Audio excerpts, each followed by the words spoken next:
नमस्कार दोस्तों, हमारे YouTube चैनल ज्योतिष अब तक में आप सभी का स्वागत है।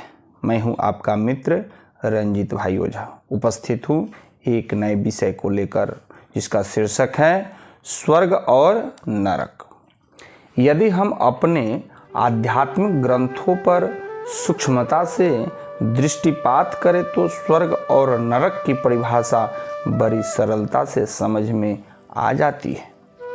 सुख का नाम स्वर्ग है और निकृष्टता तथा पतन को प्राप्त होना ही नरक है। ये दोनों अवस्थाएं मनुष्य के अंतःकरण की पृष्ठभूमि पर निर्भर करती हैं। अंतःकरण की पवित्रता ही स्वर्ग है। इसी से मनुष्य साधारण स्थिति में भी सुख, आनंद और शांति की अनुभूति करता है। वहीं मन की मलिन प्रवृत्तियों से युक्त होना ही दुख अर्थात नरक है।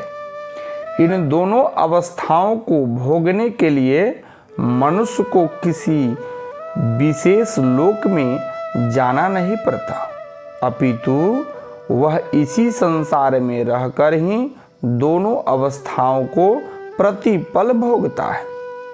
जिस मनुष्य के मन की विचार संपदा दैवी विभूतियों से युक्त है, वह प्रतिपल अपने जीवन के कर्मों का निष्पादन करता हुआ स्वर्ग की अनुभूति करता है। दूसरी ओर मलिन चित्त की निकृष्ट प्रवृत्तियां ही मनुष्य को इस संसार में रहते हुए पतन की ओर अग्रसर करके नरक अर्थात भयंकर दुख जैसा माहौल सृजित कर देती है। मन का यही निकृष्ट चिंतन मनुष्य को पापाचरण की दलदल में धकेल देता है, जिससे वह प्रतिपल दुख और नरक जैसी स्थिति का अनुभव करता है। ऐसे मनुष्य के जीवन में चारों ओर नरक की विभीषिका, अशांति और तनाव सदैव बना रहता है। ईश्वर ने मनुष्य को कर्म करने की पूर्ण स्वतंत्रता प्रदान की है।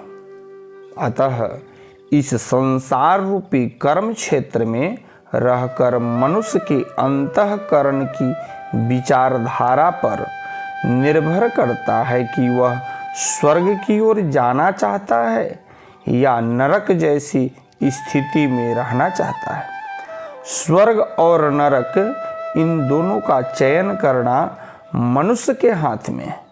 मनुष्य के अंतःकरण में ही स्वर्ग और नरक के मार्ग खुलते हैं। श्रेष्ठ ज्ञान, कर्म और उपासना के माध्यम से हम चित्त की भूमि पर दिव्यता की स्थापना कर सकते हैं, ताकि हमारा प्रत्येक विचार तथा कर्म पावनता से युक्त होकर हमें स्वर्ग की ओर ले जाए। आशा करता हूँ कि यह विषय आप सभी को अच्छा लगा होगा। तब तक के लिए नमस्कार।